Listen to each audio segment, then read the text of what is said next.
Hey guys, Jared here. Welcome to my 300 Knockout Gun Guide. As a disclaimer, I would like to say that I am not really a sniper. My playstyle involves getting up really in your face, taking the flanking routes, usually playing as a mechanic, usually using PDWs. I'm aggressive, I'm a little bit impatient, and my playstyle is the exact opposite of sniping, so this footage is somewhat mediocre by my standards. It really isn't that great. Don't be expecting anything amazing by what you're watching, but let's go ahead and talk about the 300 Knockout anyway. First, let's talk about the ridiculous requirements to unlock this thing.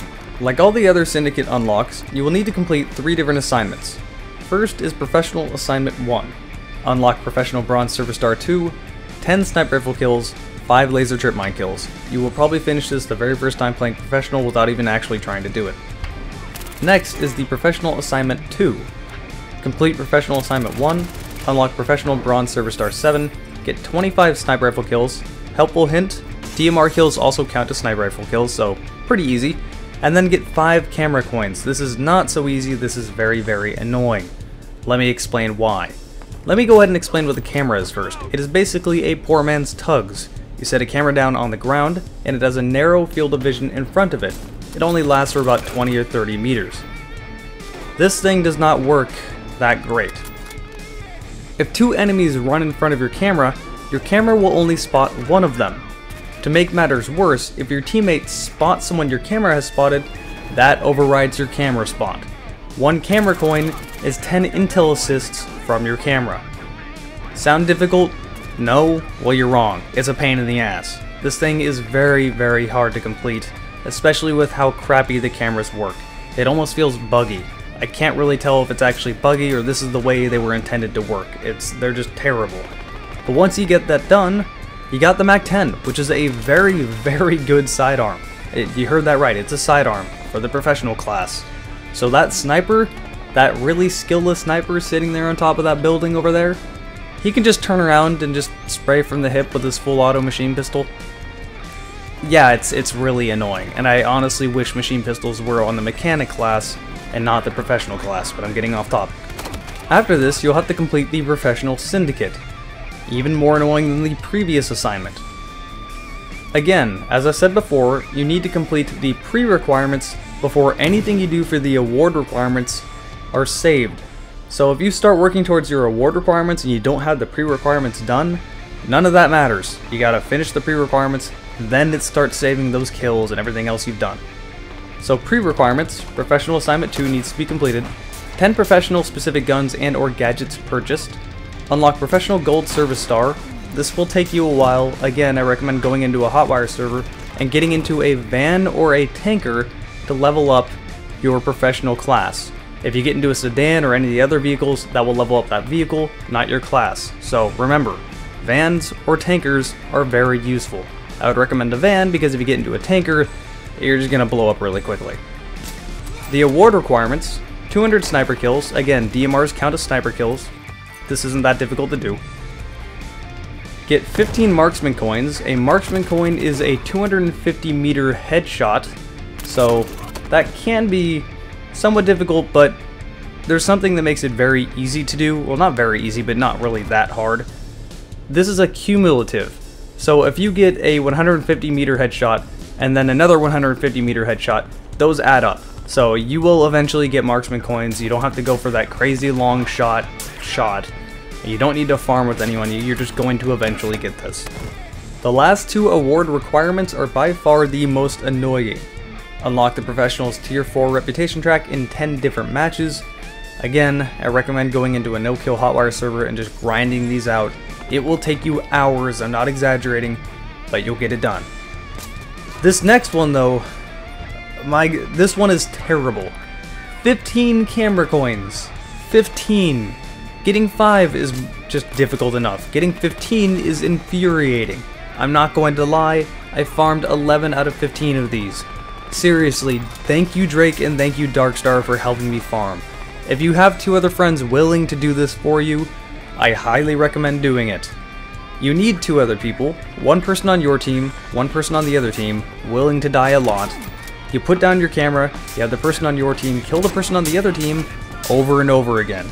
10 intel assists is 1 coin. So really, tell them how much they're going to need to die. it'll be a lot. Their KD will suffer terribly. So if you're willing, or you have friends that are willing to help with this, I recommend it.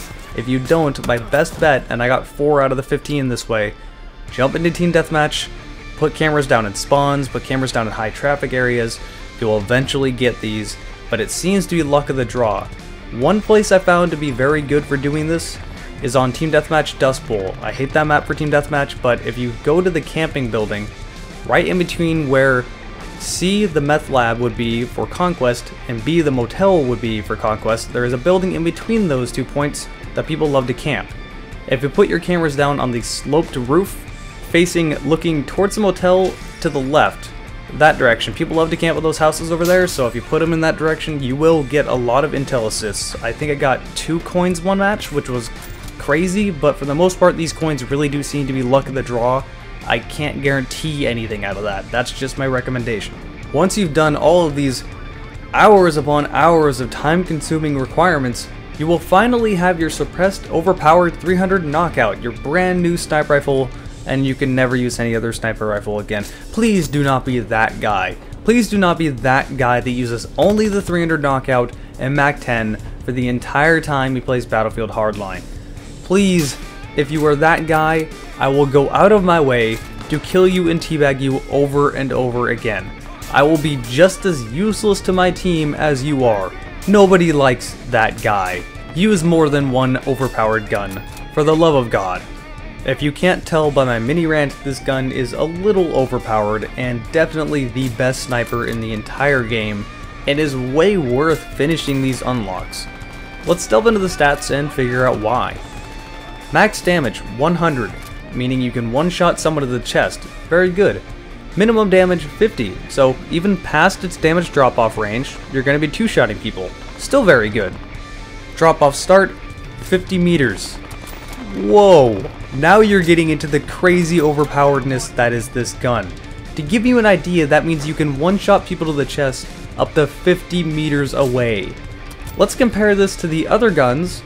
The AWM and the R700 have a drop-off start of 12.5 meters.